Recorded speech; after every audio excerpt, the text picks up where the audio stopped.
থাকে কনা বিধাতায় হে জানে দে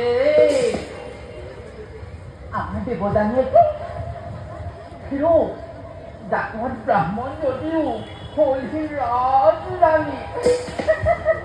আর হাতে রাজকন্যা সমিষ্ঠা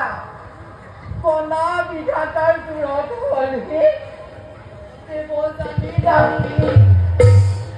আৰু আমাৰ সেই বিষমৰ ৰজা তেখেতৰ কন্যাৰ লগত বান্ধি পঠাই এই মাদৈ কৰালে আকৌ ডাকিৰো ডাকি তাকে শুনিলে কয় যাৰ কপালত বৃহস্পতি পোত তাৰ ধৰা নবই ৰূপ লাবণ্যই ৰূপ লাবণ্য সমিষ্ঠাই কি কয় দেৱদানী আইটি সমিষ্ঠাই কি কম নহয়